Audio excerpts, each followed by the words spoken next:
these two phones were released 10 years apart. Yes, this is an iPhone 5s released in 2013 and this is an iPhone 15 Pro released in 2023. And today we're gonna see what Apple has changed in the past 10 years.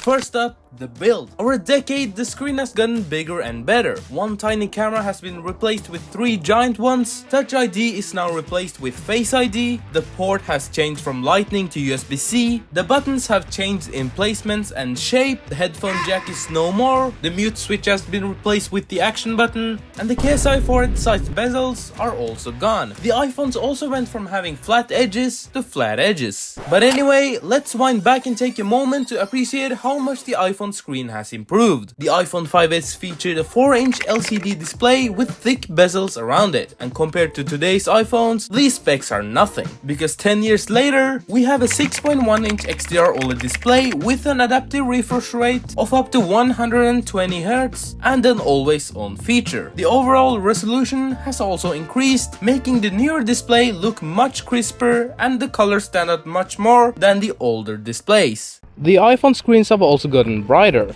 from the iPhone 5s only being 500 nits, which makes it impossible to use outside as you can see, to the 15 Pro that can go up to 2000 nits, which makes it really useful in direct sunlight.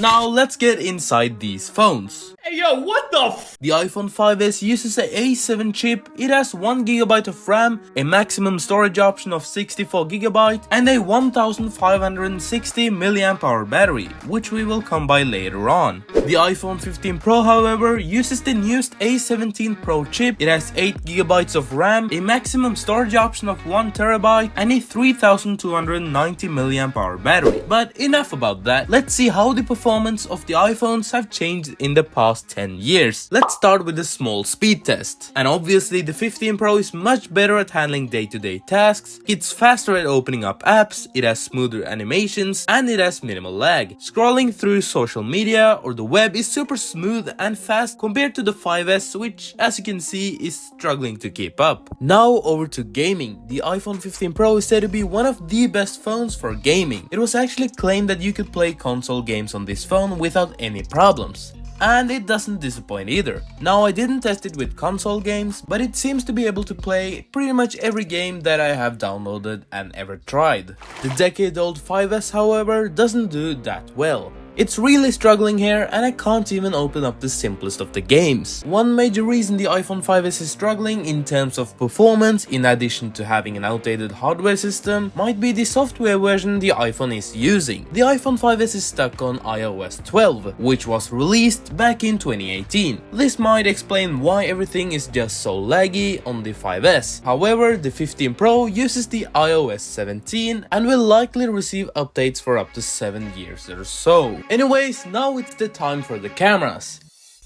And let's see how much they have improved over the past 10 years. The iPhone 5s came with just a tiny 8-megapixel camera, but fast forward 10 years and we now have 3 cameras on the iPhone 15 Pro, which are a 12-megapixel ultra-wide, a 12-megapixel telephoto, and a 48-megapixel main camera. Both phones snaps really good pictures in good lighting. Here are 2 pictures taken with each of the phones, and if you couldn't guess, this picture was taken with the iPhone 15 Pro and this one with the iPhone 5s.